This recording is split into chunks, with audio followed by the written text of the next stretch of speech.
চলে এসেছি আমার আদরের এবং স্নেহের ছাত্রছাত্রীদের কাছে। আজকে তোমরা দেখে নিয়েছো যে আজকে কোন বিষয় নিয়ে আলোচনা হতে চলেছে এবং কটা কোশ্চেন্স রয়েছে সেটাও আমি বলে দিয়েছি। দেখো, এই যে কোশ্চেন্স অর্থাৎ 5th সেমিস্টার যারা বর্ধমান ইউনিভার্সিটি আন্ডারে পড়াশোনা করছো, যারা দর্শনটা বেছে নিয়েছিলে, তাদের যে এই 9টা কোশ্চেন্স আমি আজকে দিয়েছি, এই 9টা কোশ্চেন্সকে ভালো করে বুঝবে। আর দর্শনের সাজেশনস করা কিন্তু খুব একটা যে সহজ জিনিস তা নয়, কারণ দর্শনের সাজেশনস অর্থাৎ দর্শনের প্রশ্নগুলির মধ্যে অনেক মার প্যাচ থাকে। ঠিক আছে, অনেক মার প্যাচ থাকে, অনেক কনফিউজিং থাকে যে এইটা ওটার সঙ্গে মনে হচ্ছে ম্যাচ খেয়ে যাচ্ছে, তারপরে ধরো এটা এই কোশ্চেন্সের মতন লাগছে, তো এরকম কিছু জিনিসের জন্য অনেক কনফিউজিং হয়ে যায়, অনেক মার প্যাচ থাকে।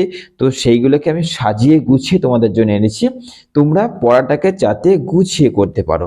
ওকে, চলো বেশি কথা না বাড়িয়ে চলো দেখে নি আজকে সেই 9টা প্রশ্ন যেগুলো আমি গুছিয়ে তৈরি করেছি সেইগুলো কি কি।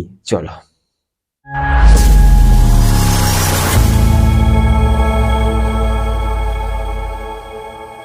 চলে এসেছি মাত্র 9টা প্রশ্ন নিয়ে, 9টা কোশ্চেন্স নিয়ে চলে এসেছি।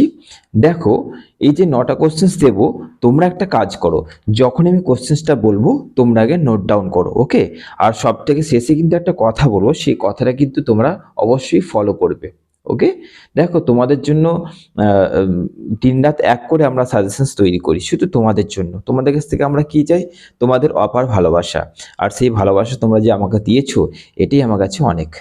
তো চলো, প্রথম প্রশ্নটা যেটা তোমাদের জন্য রেখেছি মোস্ট ইম্পর্টেন্ট, আর এই কোশ্চেন্সটাই ধরে নাও 100% বলবো না, 99% এই কোশ্চেন্সটা চলে এসেছে। কোশ্চেন্সটা কি? 1 নম্বর, কটা কোশ্চেন্স বলেছি আজকে তোমাদের গুছিয়ে 9টা প্রশ্ন দেব। প্রথম প্রশ্নটা যেটা থাকছে, ধর্ম দর্শনের পরিধি আলোচনা করো। এইটা হচ্ছে তোমাদের প্রথম প্রশ্ন। ওকে, দ্বিতীয় প্রশ্ন ভালো করে বুঝবে, দর্শন সাবজেক্টের মধ্যে অনেক সম্পর্ক আছে, অনেক রকমের কোশ্চেন্স আছে, অনেক সম্পর্ক আছে, সেগুলো 5, 10-এর মধ্যেও আসে। তো আমি সম্পর্কটাকে গুছিয়ে দিয়েছি তোমাদের জন্য, এবং শেষে তোমাদের সব বলার পর শেষে বলে দেবো কোনটা ইম্পর্টেন্ট এবং কোনটা তোমরা না করলেও তোমাদের হয়ে যাবে। ওকে, মানে তোমাদের সাজেশনসটা আমি আরো কমিয়ে দেবো। তো 2 নম্বরের মধ্যে কি রেখেছি? সম্পর্ক। কি কি রেখেছি? ধর্ম দর্শন ও ঈশ্বর তত্ত্বের মধ্যে সম্পর্ক, জাদু ও ধর্মের মধ্যে সম্পর্ক, ধর্ম ও ধর্মতত্ত্বের মধ্যে সম্পর্ক, ধর্ম দর্শন ও ধর্মের মধ্যে সম্পর্ক। এই 4টে সম্পর্ক তোমাদের দিলাম। এই 4টে সম্পর্কের মধ্যে আমি শেষে বলে দেবো সব থেকে ইম্পর্টেন্ট কোনগুলো, এই 4টের মধ্যে আবার কোনটা বেশি ইম্পর্টেন্ট, এটা আমি তোমাদের শেষে বলে দিচ্ছি। এরপরে 3 নম্বর প্রশ্নের মধ্যে রেখেছি পার্থক্য, মানে যত পার্থক্য আছে তার মধ্যে গুরুত্বপূর্ণ মোস্ট ইম্পর্টেন্ট পার্থক্যগুলোকে আমি এক কাছে করেছি, এবং এর মধ্যেও সব থেকে গুরুত্বপূর্ণ আমি তোমাদের শেষে বলে দিচ্ছি। তো পার্থক্যগুলো কি কি আছে? জাদু ও ধর্মের মধ্যে পার্থক্য, একেশ্বরবাদ, অনেকেশ্বরবাদ, একদেব প্রাধান্যবাদ, এই 3টের মধ্যে 2টো নিয়ে পার্থক্য দেয়। ওকে, শেষে বলে দিচ্ছি কোনটা ইম্পর্টেন্ট। এবং ধর্মের মধ্যে পার্থক্য, আর ধর্ম ও রিলিজিয়ানের মধ্যে পার্থক্য। ঠিক আছে, এই যে পার্থক্যগুলো বললাম, শেষে আর একটা ভালো করে শোনো, প্রাণবাদ ও টোটেমবাদ। প্রাণবাদ ও টোটেমবাদ, এই যে পার্থক্যটা এক্ষুনি যেটা বললাম, আগেগুলো তো বললাম, যেটা এক্ষুনি বললাম সেটা যদি পার্থক্যতে নাও আসে, তোমরা যদি করে রাখো, তাহলে এইগুলো বড় প্রশ্নে বা 5 নম্বর প্রশ্নে যদি শুধু ধর্মের বিষয়ে টোটেমবাদের ব্যাখ্যা আলোচনা করো এরকমও যদি দিয়ে দেয়, তাহলে তোমরা করতে পারবে। মানে পার্থক্য একটা এমন জিনিস, যদি তোমরা করে নিতে পারো, পার্থক্যগুলো করতে পারো, তাহলে এইগুলি 10 দিক বা 5 দিক তোমরা করতে পারবে। কেমন? এবার চলো 4 নম্বর প্রশ্ন আমি রেখেছি কি? 4 নম্বর প্রশ্ন রেখেছি ধর্মের উৎপত্তি বিষয়ক। মানে ধর্মের উৎপত্তি বিষয়ক অনেক কোশ্চেন্স আছে, তার মধ্যে মোস্ট ইম্পর্টেন্ট কোশ্চেন্স আমি রেখেছি মাত্র 3টে। একটা রেখেছি হার্বার্ট স্পেন্সারের প্রেতাত্মা পূজা মতবাদ, 2 নম্বর ফ্রয়েড এর মতবাদ, 3 নম্বর প্রত্যাদেশবাদ মতবাদ। শেষে বলে দেবো এদের মধ্যে ইম্পর্টেন্ট কোনটা। 4 নম্বর তোমাদের হলো 5 নম্বর কি?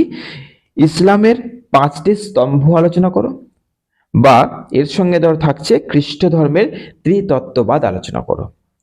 কেমন? এটা গেল তোমাদের 5 নম্বর প্রশ্ন, মানে বিশাল ইম্পর্টেন্ট, প্রচুর ইম্পর্টেন্ট এই কোশ্চেন্সটা। ওকে, আচ্ছা 6 নম্বর কি, বৈশিষ্ট্য, ধর্মের বৈশিষ্ট্য, হিন্দু, ইসলাম, খ্রিস্ট, এই 3টে ধর্মের বৈশিষ্ট্য যদি করে রাখতে পারো, আশা করছি তোমাদের করা হয়েছে, যদি করে রাখা যায় তোমরা গ্যারান্টিড হয়ে যাও এই 3টের মধ্যে একটা তোমরা 10 নম্বরে পেয়ে যাচ্ছ, তোমরা গ্যারান্টিড হয়ে যাও এই 3টের মধ্যে একটা 10 নম্বর পেয়ে যাচ্ছ। আর 5-এ পড়লে তো কথাই নেই, কারণ তোমরা 10এই করে রাখবে, 5 তো এমনি তোমরা করে নিতে পারবে। 7 নম্বর প্রশ্নের মধ্যে কি রেখেছি, খ্রিস্ট, হিন্দু আর ইসলাম ধর্মের মধ্যে মুক্তি বন্ধনের ধারণাটা কি? মানে এই 3টে ধর্মের মধ্যে মানে বন্ধন ও মুক্তির ধারণা কি, এই হচ্ছে প্রশ্নটা পড়বে, 3টের মধ্যে একটা তোমাদের দেবেই। এরপরে 8 নম্বর প্রশ্ন, ঈশ্বরের অস্তিত্বের প্রমাণ, ঈশ্বরের অস্তিত্বের প্রমাণ, এইটা হচ্ছে অস্তিত্বের প্রমাণ হিসেবে যে 4টে মতবাদ রেখেছি, খুব খুব ইম্পর্টেন্ট, তার মধ্যে যেটা সেটাও তোমাদের বলে দেব। প্রথম হচ্ছে কি দুর্খাইম, তারপরে যোগদর্শন, তারপরে অ্যাকিউনাস, তারপরে উদ্দেশ্য ভিত্তি অর্থাৎ উইলিয়াম প্যালে।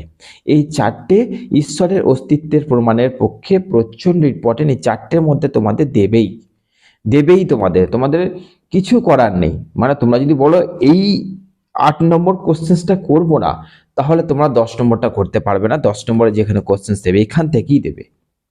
এরপরে কি 9 নম্বর প্রশ্ন, যেটা লাস্ট, কি ঈশ্বরের অস্তিত্বের বিরুদ্ধে, এটা ছিল ঈশ্বরের অস্তিত্বের পক্ষে এরা প্রমাণ দিয়েছে যে হ্যাঁ ঈশ্বর আছে, আর ঈশ্বরের অস্তিত্বের বিরুদ্ধে অর্থাৎ বিপক্ষে যারা প্রমাণ, সেটা কি কি সাজিয়েছি, ফ্রয়েড, দুর্খাইম, সমাজতাত্ত্বিক মুক্তির ধারণা। তাহলে দুর্খাইমটা কিন্তু তোমাদের পক্ষেও রয়েছে, আবার বিপক্ষেতেও রয়েছে। দুর্খাইমটা বুঝতে পারছো কত ইম্পর্টেন্ট, ক্লিয়ার হয়ে গেল তোমাদের? তো এরপর তোমাদের কি বললাম, যে শেষে তোমাদের বলে দেবো যে কোনগুলো মোস্ট ইম্পর্টেন্ট। আশা করছি তোমরা নোট ডাউন করে নিয়েছো। নোট ডাউন কিন্তু করা না থাকলে তোমরা বুঝতে পারবে না যে কোনগুলো মোস্ট ইম্পর্টেন্ট এইগুলোর মধ্যে। তো আমি বলে দিই, 1 নম্বর প্রশ্ন ছিল ধর্মদর্শনের পরিধি, এইটা ধরে নাও এসে গেছে, এতটা ইম্পর্টেন্ট এটা। ওকে, এতটা ইম্পর্টেন্ট যে এসে ধরে নাও এসে গেছে, 100% কখনো বলি না, কিন্তু এতটা ইম্পর্টেন্ট। 2 নম্বর ছিল সম্পর্কের মধ্যে ধর্মদর্শন আর ঈশ্বর তত্ত্ব, এইটাকে বাদ দিয়ে যে 3টে দিয়েছিলাম সেই 3টে মোস্ট ইম্পর্টেন্ট। 3 নম্বর পার্থক্যের মধ্যে জাদু ও ধর্মের পার্থক্য, আর তোমাদের অনেকেশ্বরবাদ আর একদেব প্রাধান্যবাদ, অর্থাৎ তোমাদের পলিথিজম আর হেনাথিজম, এই দুটো হচ্ছে মোস্ট ইম্পর্টেন্ট। পার্থক্যের মধ্যে এই দুটোই কিন্তু পড়ে। ওকে, আর তোমাদের ধর্ম ও রিলিজিয়ানের মধ্যে পার্থক্য, তাহলে পার্থক্যের মধ্যে এই 3টে কিন্তু মোস্ট ইম্পর্টেন্ট। এরপরে 4 নম্বর কি, ধর্মের উৎপত্তি বিষয়ক যে মতবাদগুলো দিয়েছিলাম, তিনটে দিয়েছিলাম, তার মধ্যে ইম্পর্টেন্ট সব থেকে বেশি হচ্ছে ফ্রয়েড হচ্ছে সব থেকে বেশি ইম্পর্টেন্ট। ওকে, বাদ বাকি দুটো কিন্তু তোমরা দেখে নিচ্ছ হালকা করে, এইটা মোস্ট ইম্পর্টেন্ট। এরপরে কি আছে, ইসলামের 5টি স্তম্ভ আর খ্রিস্ট ধর্মের ত্রিতত্ত্ববাদ, ধরে নাও এই দুটো কোশ্চেনই চলে এসছে 5 নম্বরে, এতটা ইম্পর্টেন্ট এটা। এরপরে তোমাদের 7 নম্বরে কি ছিল, খ্রিস্ট, হিন্দু আর ইসলাম ধর্মের বন্ধন ও মুক্তির ধারণা। এই 3টের মধ্যে যদি তোমরা ইম্পর্টেন্ট জিজ্ঞাসা করো, তাহলে যতটা সম্ভব ধরে নাও তোমাদের খ্রিস্ট ধর্মের বন্ধন ও মুক্তির ধারণাটা ইম্পর্টেন্ট রয়েছে, আর হিন্দু ধর্মটা। ওকে, আচ্ছা। এরপরে 8 নম্বর কোশ্চেন্সের মধ্যে ঈশ্বরের অস্তিত্বের পক্ষে যারা ছিল, অর্থাৎ দুর্খাইম, যোগদর্শন, অ্যাকিউনাস আর উদ্দেশ্য ভিত্তিক। তাহলে দুর্খাইম আর অ্যাকিউনাস হচ্ছে মোস্ট ইম্পর্টেন্ট, মোস্ট ইম্পর্টেন্ট।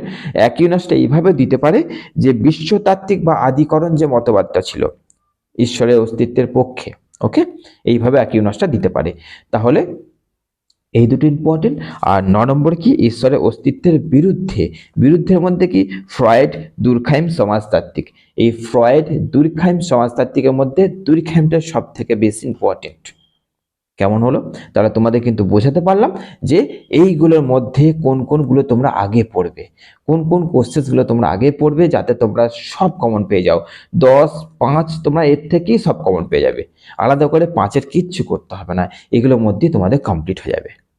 এরপরে যাদের মনে হচ্ছে কোশ্চেন্সগুলো আমাদের অলরেডি অনেকটা করা আছে, আর কিছু কোশ্চেন স্যার নতুন দিয়েছে যেগুলো আমরা করে নেবো, কারণ আমাদের তো অলরেডি করা আছে, আর 2-1টা করে নেবো, তাদের জন্য শুধুমাত্র বলে দিচ্ছি, আমি জাস্ট একটা এক্সট্রা রেখেছি, একটা। জাস্ট একটা, যেটা হচ্ছে যে সত্তা বিষয়ক যদি পড়ে, সত্তা বিষয়ক কিন্তু কোশ্চেন্স দেয়। সত্তা বিষয়ক নয় অ্যানসেলমের মানে ঈশ্বরের অস্তিত্বের প্রমাণের থেকেই বলছি, কিন্তু ঈশ্বরের অস্তিত্ব প্রমাণ হিসেবে সত্তা বিষয়ক অ্যানসেলমের ধারণা বা সত্তা বিষয়ক ডেকার্তের ধারণাটি ব্যাখ্যা করো। এইটা হচ্ছে তোমাদের একটা এক্সট্রা কোশ্চেন্স দিলাম। কেমন? আশা করছি আমার স্নেহের ছাত্রছাত্রীদের জন্য আমি জাস্ট যেটা করেছি সেটা হচ্ছে তোমাদেরকে গুছিয়ে দিয়েছি যে তোমরা পার্থক্য কোনগুলো করবে তার মধ্যে ইম্পর্টেন্ট কোনটা, তোমরা সম্পর্ক কোনগুলো করবে তার মধ্যে ইম্পর্টেন্ট কোনটা, উৎপত্তি বিষয়কের মধ্যে ইম্পর্টেন্ট কোনটা, ঈশ্বরের অস্তিত্বের প্রমাণের পক্ষে কোনটা ইম্পর্টেন্ট, কোনটা বিপক্ষে ইম্পর্টেন্ট, তোমাদের গুছিয়ে দিলাম যাতে তোমাদের করতে সুবিধা হয়। কারণ অনেক স্টুডেন্ট সিলেবাসই জানে না, দর্শনে কি সিলেবাস আছে সেটাই জানে না, কিন্তু আমি সিলেবাস অনুযায়ী পরপর চ্যাপ্টার ওয়াইজ তোমাদের সাজিয়ে দিয়েছি। তোমরা এগুলো পরপর সুন্দর করে নাও এবং তোমরা কমেন্টে অবশ্যই লিখে জানিও যে তোমাদের এই কোশ্চেন্সের মধ্যে ঠিক কত পার্সেন্ট তোমাদের রেডি হয়ে গেছে আর কতটা তোমাদের বাকি আছে। এগুলো অবশ্যই জানাবে, কারণ আমিও জানতে যে আমার স্টুডেন্টস অর্থাৎ আমার স্নেহের ছাত্রছাত্রীদের পড়াশোনা কেমন চলছে আমিও বুঝতে পারবো। আশা করছি তোমাদের এই কোশ্চেন্সগুলো প্রচণ্ড লাভ হবে। আর আমি আমার কোনো ভিডিওতে বলি না যে এগুলি আসছে, কোনো চিন্তা করতে হবে না। আমি পরিষ্কার তোমাদের বলে দিচ্ছি, ভরসা করো আমার ওপরে, আর কিছু লাগবে না। ভরসা করে পরীক্ষা দিতে যাও, পরীক্ষা হলে তোমরা বুঝতে পারবে যে এইগুলো কতটা কার্যকরী। আর যারা এখনো ধরো নতুন যেসব আমার প্রিয় ছাত্রছাত্রীরা আছে, তারা যদি এই চ্যানেলটার সাজেশনের নির্ভরতা জানতে চাও, তাহলে 4th সেমিস্টারের কোশ্চেন্স আর সাজেশন তোমরা মিলিয়ে দেখে নাও, তাহলে বুঝতে পারবে। এর থেকে বড় প্রমাণ আর দুনিয়াতে নেই। চলো বেশি কথা বাড়াবো না, পরবর্তী এরকম একটা ইম্পর্টেন্ট ভিডিও নিয়ে আবার দেখা হচ্ছে। তোমরা ভালো থেকো এবং সুস্থ থেকো।